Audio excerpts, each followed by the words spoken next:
It's day 78 of a screenwriter's journey. Yesterday was super short. Today is almost 20 minutes. So let's see what we can do. It's August 12th in the script world, and it's September. I'm recording a bunch of these on the same day, so I think it's like September 18th. So, anyways, um, so I've been working on this scene yesterday, which was a short day, the day before, and now I continue to work on it because it's pretty pivotal since I cut out that sleepover, not sleepover, but that part and made it all the same time. So what I'm thinking is, or what I'm working through is, how many people does Noble have at his disposal? Is he going to blame this botched intel, as he puts it in that line of dialogue? And what are the ramifications? Obviously for Hogan, it's that he is literally, other than Noble and maybe, I think, a few junior people or the janitor or something, he's really the only FBI agent guy there. So what's Noble going to do? Is he going to have him go after him? Is he going to involve Holly? Sort of knowing that Paul has, we don't know this for sure, but since Paul has history with Noble, chances are they've talked, and Paul is like saying, maybe not in these exact words, try to keep her out of danger, which if and when Holly finds out, she's not going to be too happy about that. So that's why I added at the top of 71, your boss will never forgive me. And Holly is like, that line came instantly to mind. I feel the same way about the kids. So now we jump right on to her postulating that she wants to get him as far away as possible, or Salerno would. So he agrees. So they're on the same page, and this is probably more professional than, the rancorous back and forth and the glib little remarks and stuff like that. So there's definitely a place for that, but to keep Holly, semi-respectful of the guy and just a point in the story that we're at, I think this works. Unfortunately, now I've got, I started getting into the weeds again with that satellite image. So now I've got Holly asking Noble where the nearest airport is. And I think at this time I had forgotten, or maybe I had written it out, the part where Abby has already looked it up and they already know where it is. So it's funny, sometimes you're in, not really in your head, but you're in a scene, you're in the depth of it, you start writing dialogue and you go, oh, that's awesome. And then the next day or later on, you read another scene and you say, oh, whoops, that's not going to work. So then you either have to change that scene that you're looking at, or you have to go back and fix the scene that you changed. So in this case, we'll see what happens. This, again, when you go into a scene without a complete plan because it's rewriting, again, you can either stop, get away from your computer, go to your outlining program, talk into an audio recorder, which I sometimes do, or, go take a walk or a bike ride or do something different. And then you can sort of play the scene out in your head and say, how is this really going to work? Or you can sit at the computer and just beat out lines of dialogue until you've got something that you're at least happy enough with that you can make it through and then come back knowing that you may need to change it. So in this case, my typical MO, not just in this case, is to just write and write until I get something that I like. And as you can tell by the amount of times I'm rewriting it, I am not falling in love with anything yet.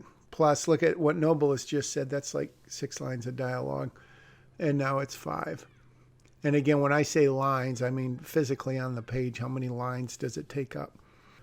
So, yeah, and then I'm cutting it a little bit there. All right, so I think still this, when I look at a page of dialogue and it has dialogue, and then I usually try to put some action/direction in there, because I feel like otherwise it kind of reads or looks, might not read like it, but it kind of looks like a sitcom where literally it's just dialogue, dialogue, dialogue, dialogue, dialogue. And some people write screenplays that way for good reason, and they're awesome. But I usually, after 3 or 4 lines back and forth of different people talking, I usually try to put something in there just so people can kind of remember what's going on, where they are, because in a typical movie, as opposed to a TV show where there's probably more standing around and talking, and it's in a police precinct and it's just talk, talk, talk, that, it's called a movie for a reason, right? You should move. In fact, I think that's where movies got their name, right? Because they move. They're not stills. They're movies. They're film. And so I never like to have, nowhere near one page of just pure dialogue. Anyways, why am I talking about that?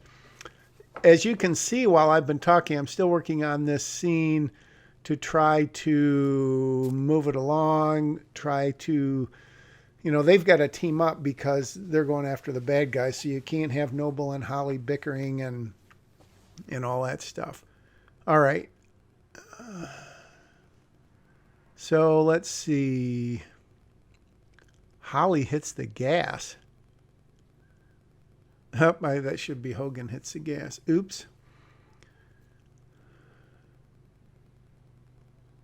All right. So now I'm setting up, what happens if they find them.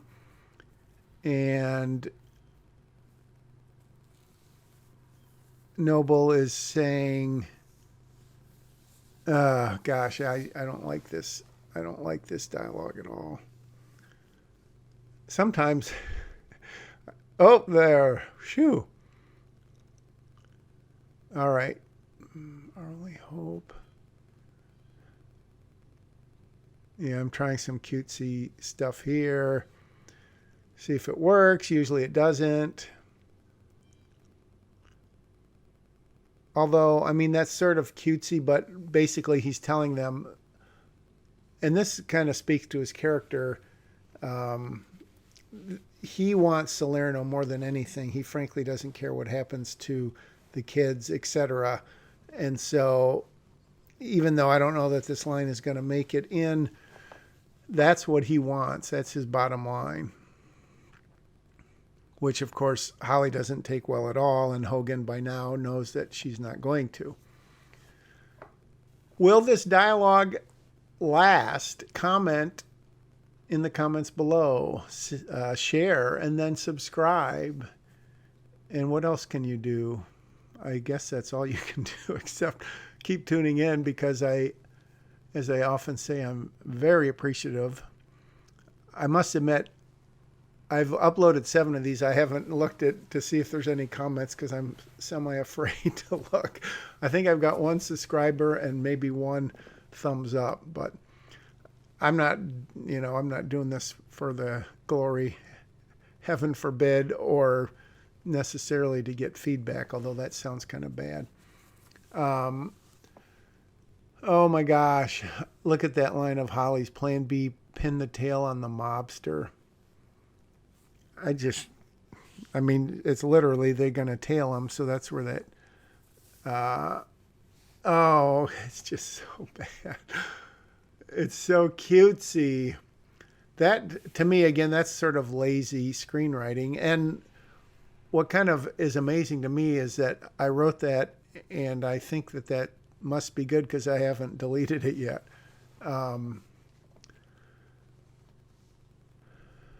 And again, maybe people go, wow, that's very clever. It's a multi-purpose. It's saying one thing, it's meaning the other. Aren't you so smart, Jack? But more likely you're saying, get rid of that line and make her speak like she would, like her character would. Okay.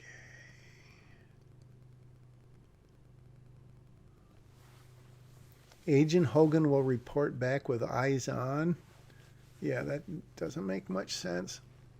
Now I am self-critiquing myself. It would be interesting, as I said, if I did this commentary as I was writing it, which would be extremely hard because I'd be talking one thing and saying the other.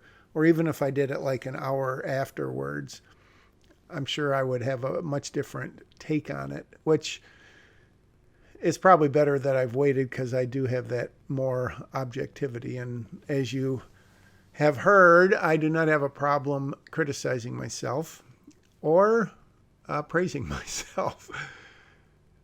Okay. Do you like our changes? It should be chances. Do you like our changes? It's okay.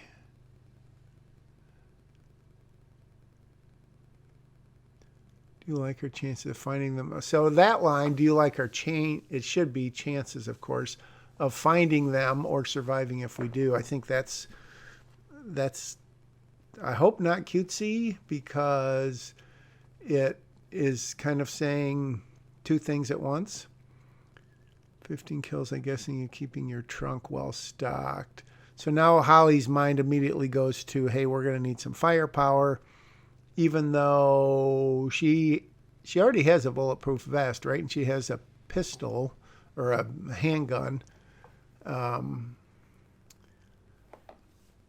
And Hogan basically is not telling her what he does or doesn't have in his trunk, because he doesn't expect they're going to need it, and because their orders are not to engage. So I don't know. Obviously, this is all totally objective. Holly just says you can't blame a girl for trying. I picture that kind of delivered in a playful, innocent sort of way, which is why Hogan grins. Okay. Pretty safe bet they're not coming back. All right, so yeah, Gary's line, I mean, again, is kind of cutesy. I don't know that Gary would really talk like that, but it doesn't. I mean, really, would they be still looking at the TV? You know, it's 99.9% chance they're not coming back. So I think that's what I was thinking about. I wrote that, and then I've got the dreaded blue highlight, which means I may delete it. Yeah, so there we go. And even that, would they still have the TV on? You know, it's been 5, 10, 15, 20 minutes. Would they really be expecting to see them? Hard to say. What am I changing? Okay, why isn't Holly called? Can I ask you something? All right, so now we're getting back into this discussion that they've had, and it's just kind of playing out at a different time under slightly different circumstances. What?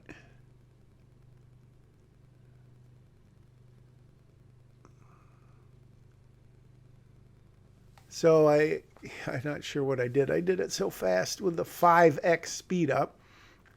But this is that whole question of taking a bullet for someone. And now Gary, because they were just talking about Holly, Gary is maybe half thinking that Abby is asking him that because he thinks, or she thinks, that maybe Gary, I mean, doesn't like her, but whatever. And so I had that on the nose as Holly, and then I'm thinking her as in just to make sure Gary doesn't put his foot in his mouth. And then, of course, Abby, I don't have it written there, but it's like, well, obviously Lexi.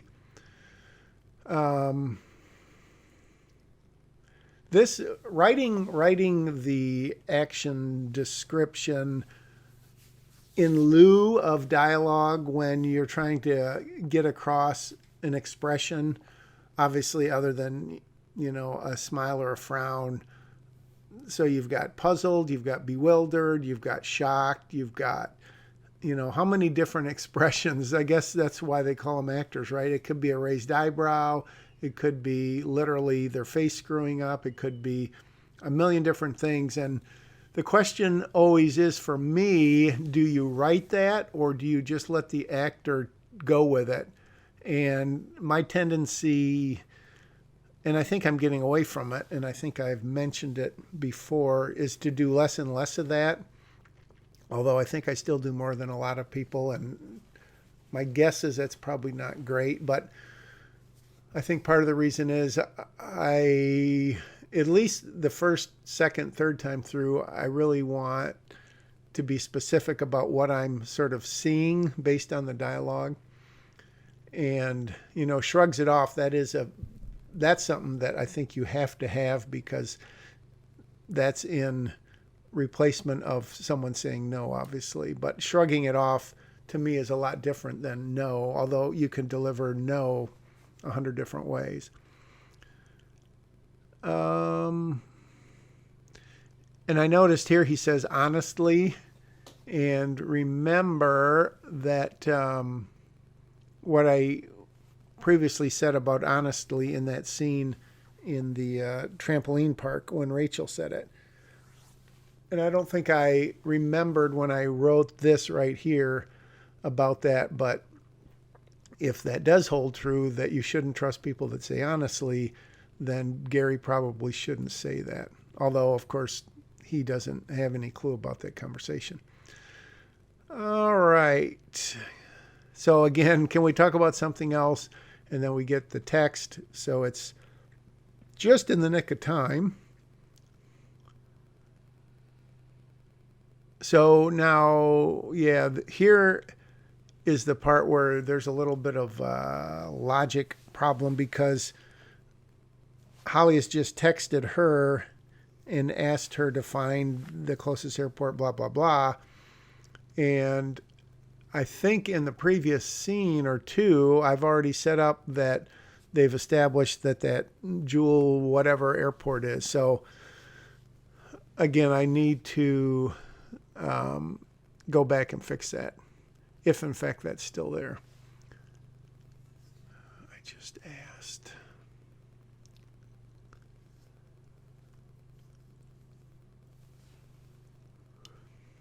Excuse me for yawning. It's not even nighttime yet. Not even close. That thing about doing nothing, I think that's already entered in. I remember that's in a different scene.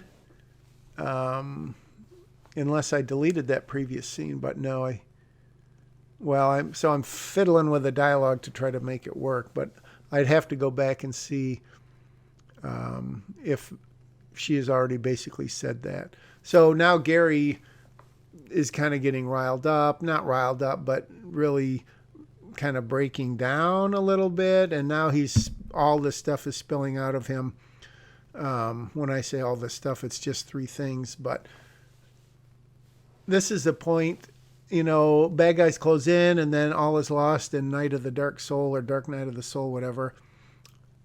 And for him, that's pretty much what this is, right? And Abby's even making it worse by saying you could have done both. You could have told her not to go or told Larry not to, and you would have gone with her. And so, so then he delivers the line, "What if I never see him again?" And that takes place of the previous version, which is something like, "I can't not ever see him again," or whatever.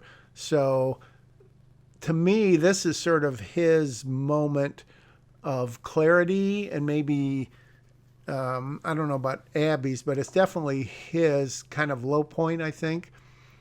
And not that he is the main character, but why not give one of the supporting characters a moment like that, which hopefully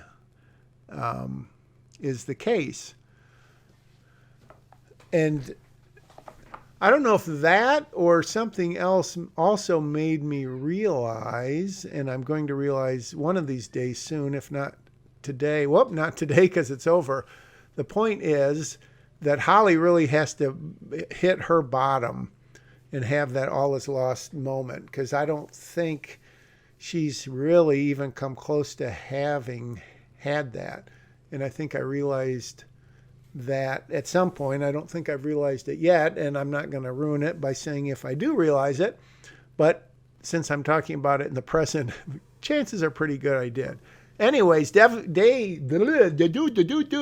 that's all, folks, for day 78. I super appreciate it that you are sticking with me, or you're just tuning in for the first time, which would be kind of odd on day 78. But hope you're semi enjoying yourself or really enjoying yourself and learning something and telling people, hey, this guy has taken this crazy journey and maybe you can learn something from it. Maybe you can. If you can't, then this isn't going to get very many views, but that's all right.